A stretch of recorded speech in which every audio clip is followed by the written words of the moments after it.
It's been easy and smooth, so I mean that always makes it great when it's easy and smooth. You know, all I want to do is train and fight. So if I make it as easy as possible to do that, just train and fight, then I can't really ask for much more on my end.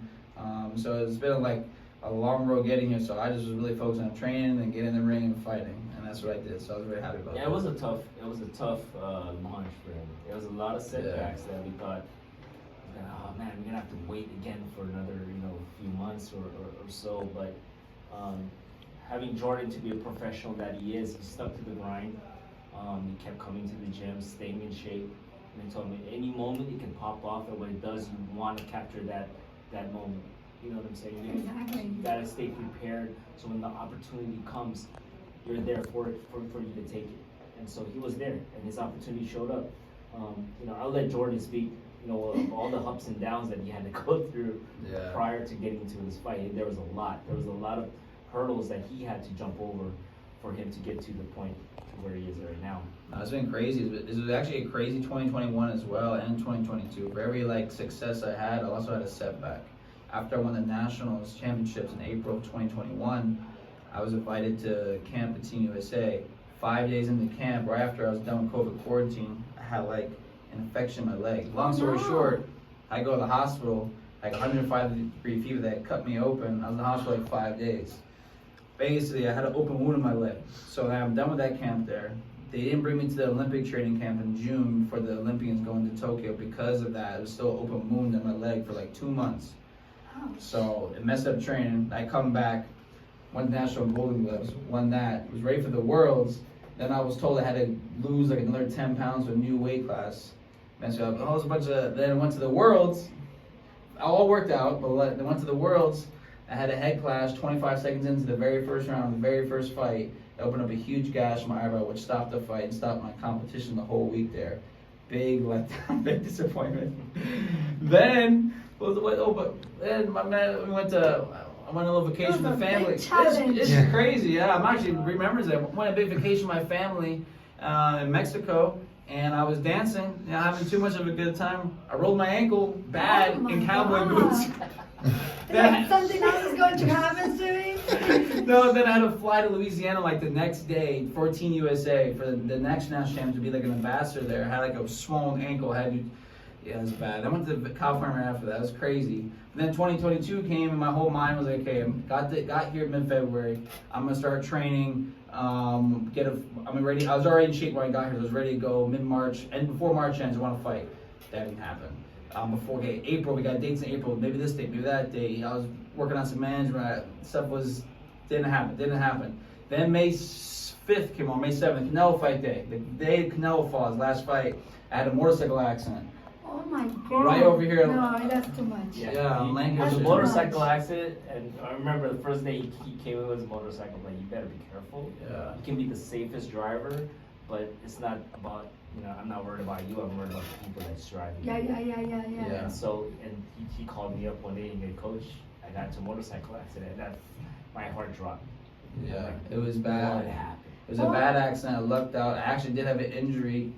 But thought might have surgery, didn't obviously, and it all worked out, and that set me back even more. Punctured his shoulder, his head, he flew over the car. Oh my God. All before the fight. Yeah. I don't drive a bike anymore. The bike's gone. You're forget about it. Going to stay there for memories. I thought motorcycles are. Well, maybe life, maybe God wanna teach us something, and you have to learn something from this. Yes, that's not even it. Then then 2 weeks before the fight, this last fight, 2 weeks before the fight, in sparring, I have headgear or anything, I got a cut on my eye.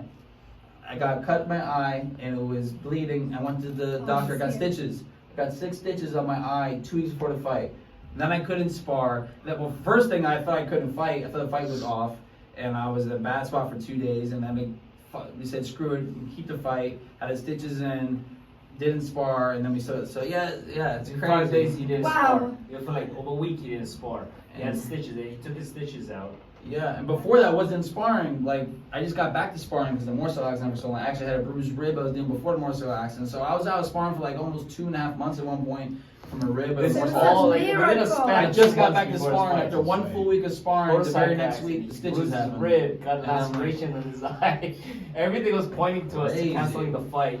And I gave the opportunity to Jordan. Remember I told you, Yeah. listen, you went through a lot of crap, but I'll let you guide yourself. You know what I mean? Like I told you, you decide whether you want to go with this fight or not. Right? No, I mean honestly, it was a big challenge, but at least you did an amazing show. That's Yeah, at I least think that after was- all they that. decided- I think that was an accumulation of all that frustration, and, Yeah. you know, and all I mean, that. how many crazy- rounds was one round? One round. One round. It was Minute one and a half. round and you win. So that's amazing. Yeah. The whole audience was insane. Yeah. So at least all these difficult times that you have, it ended. It just straight. showed me it showed me that he wants this. Like he'll go through hell and you know, get Yeah, himself that to was it, and onto quick. hell. Yes. Yeah. And he wanted it to just launch his career off already. Like, you know what, forget it, let's just go for it. I was angry. Yeah. And he was angry too. Like, let's just go for it. And he did it. And he took it, poor guy, he took it all on this guy. I actually felt super loose before the fight. I probably was the most loose I've ever been. I'm usually like really serious. Yeah. I got Scrappy helping me out. He's getting Yeah. like move. I was super loose before the fight. I just knew it. He was laughing and So- smiling. And Yeah, like, because oh, you that was finally different. released Yeah. yourself. Yeah. But right before we walk in the ring, he's smiling and laughing whoa, Well, where I is this mean, guy from? I give you all the credit, Jordan. You did a good job. That's great. I've been like in training camp mode, like training camp mode that hits like serious since like mid-January. So it was a long time. It was a while. So. You think it's difficult to be a boxer? Yes, it's very difficult, but it's very hard. But it's not that hard if you want it, and then it makes it easy. It's still hard, but it's easy. Yeah, That makes sense. yeah. You still have to do the hard work. It doesn't change, but it makes it easy to do the hard work when you want something. So, I see. What was the best moments of your life? best moment of my life, honestly, my best boxing moment, I have to go back to 2014. The state Golden Gloves. I was fighting the finals. This guy named Jacob Lopes. I mean, shout out to Jacob Lopes. He's a friend. I live in Hawaii, but we sparring partner for like 6 months, and he was a heavyweight class, 178 at the time. I was 165. Older than me. I'm like 17. He's like 23, but he's knocking everybody out on the island. He's like just hit so hard. I sparred him for 6 months.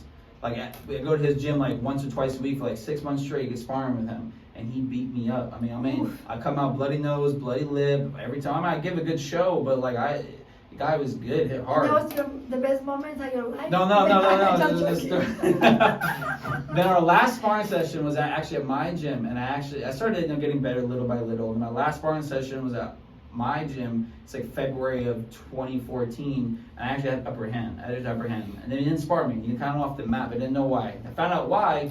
He dropped his weight class and was coming to fight state Golden Gloves at my weight class, 165, in April, like 4 months later. So then we beat the people we fought earlier, and we met in the finals. I swear, this is the most nervous I've been to a fight. I know how hard this guy hits, and he's like knocking every dude out too. So I'm like, and I sparred them so many times, my butt whooped so many times. So I was so nervous going in that fight, but I won. So that was like one of my best moments, because I was probably the most nervous at all my fights ever to go into that fight, and I beat him, and I beat him good too. You're good. I almost stopped him in the third round. So yeah. it was a Like good at least fight. what you do right. So that's the most important. But how about you, Brian? What's your best moments of your life? Oh my God, I have a lot. I just mentioned the best one. What is the best moment? Jeez. I won 4 world titles, so each Oh, one was nice. different. I was in the Olympic team, so that was different also. I gotta say, making the Olympic team and walking in the Parade of Nations has to be one of the most memorable days of my life. You know, when you're a kid and you're telling people, hey, I'm gonna be an Olympian. Oh my gosh. And I gotta tell this amazing. story for everyone. I did a essay to do, like a paperwork I had to write in class, and the teacher told us or asked us to write about what our long-term goals and our short-term goals were. And my long-term goal, my short-term goal was actually graduate high school, go to college. My long-term goal was to be a world champion in boxing and to make the Olympic team. That was like, my dreams. And I remember the teacher pulled me to the side and said, hey Brian, I gotta talk to you about your paperwork. I'm like, what's wrong? Your short-term goal is great, but your long-term goal, you gotta come up with something a little bit more feasible, something that you can actually accomplish. What? Really? You're asking me to rewrite my paper to the no, whatever grade you give me, just give me. If you're gonna fail me, fail me. And then I made the team. I made the Olympic team. Nice. The United States. That's good. Yes, and then you went back to the teacher and showed, hey. She looked at me, she broke down, she cried. I was like, hey, now you changed my perspective, and I tell my students now to whatever goals, big or small, go for it. And so, I think that had to be one of the most memorable times of my life when I did make the team and the parade of nations, walking to the Coliseum representing your country and just looking around like, wow, this is what I've been dreaming of since I was 8 years old, and now anybody would love to do that. So I think that has to be, aside from winning my first world title in one round, similar to Jordan. I love it. When you guys sounds like you have a lot of experience. Yeah. And always we got to think that things happens for reasons, and not be victims our own experience now. I mean, had to be strong mentally. And I think the boxing is a good thing because you can punch a thing and you take your anger out and you forget about it. Right? Yeah, it's a good balance. But take care of your face. Don't want to recycle anymore. He's got a long career to go through. Face. Take care of it. Thank you. Thank you. Thank you. You're welcome. So before we go, any message you want to give it to the audience that listen to you right now? Both of you guys. Only message I want to give is stay tuned, stay ready, because I'll be back soon, and it's fireworks only. Jordan Panthen's fireworks only. The Howley Hammer is coming to hammer away every single person. Let's go. Woo! I gotta reiterate what he said. I'll say, remember this kid. I've been telling people his work ethic is phenomenal. The way he comes and grinds and just want it. This kid's gonna be amazing. I think he's gonna blow the lid off the shows every single time he steps into that ring. And every time he fights in and goes into his fights, tune in, because he's always gonna have fireworks. Always, every time, I think, and he does that every single time he's sparring him. I had the proof. I was there. My sparring's exciting. I mean, I should pay people to come on. My sparring are like shows. It's a fun time. You get crowds watching. Yeah. So yeah, that's I love it. Well, give me your Instagrams, please, guys. My Instagram is my name, Jordan Panthen, Jordan_Panthen. Only one in the world, so you can easily find me. Mine is Viloria Boxing. My last name Viloria and just boxing. I love it. Bueno, guys, thank you so much for coming here. Hopefully, I have you again here. And bueno, guys, we continue here in Caliente Girls Dash Radio, Lelia Life, Lelia Jankali in the house. Thank you. Thank you, Leila. Thank you. Wait, we're going to take some pictures. Yeah,